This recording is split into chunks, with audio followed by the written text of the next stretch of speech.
If we talk about the Marathas in India, the Marathas were there in India in the 17th century. And the Mughals were never threatened by anyone else but the Marathas. Yes, the Europeans had arrived by that time. The Dutch had arrived, the French had arrived, the Portuguese had arrived, the British had arrived. But their strength, their power was so minimum that no one ever failed the European into a military campaign against the Mughal Empire. The worst of all the threats was by Marathas. The Marathas was a constant danger for the Mughal dynasty, and there were military campaigns as well.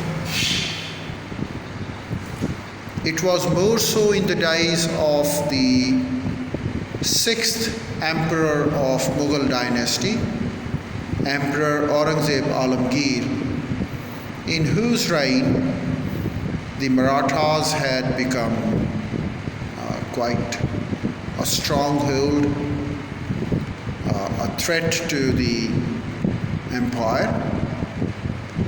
And Aurangzeb Alamgir visualized the threat, took the measures, and in fact eliminated the Marathas very successfully.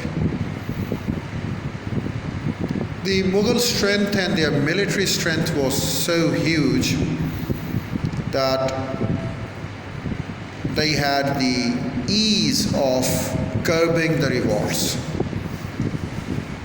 And it was no exception when they dealt with the Marathas as well. And in the days when the Mughals were curbing Marathas, the Europeans were also there. The Europeans never weighed any threat, any danger for the Eastern empires in those days, and they never gave that importance. And of course, their designs and desires were only trade. They could never compare and compete themselves with those Eastern powers. The Western nations could make a say for themselves after Nadir Shah in 18th century. Nadir Shah was there in India in 1739 when he plundered India and went back, and he died in 1740s. So it was after the death of Nadir Shah, whom we consider the last powerful Eastern emperor. It was after the death of Persian Emperor Nadir Shah that the Eastern Empire were on collapse, and the Western states, Western countries started developing themselves in power. In India, there was a very tiny war known as Battle of Plassey in 1757, Battle of Buxar in 1764, and there were some of the other developments as well. Talk about the French Revolution in Europe in 1789, and over there Napoleon Bonaparte took the adventure to North Africa and successfully invaded Egypt, which was a province of Ottoman Empire in those days.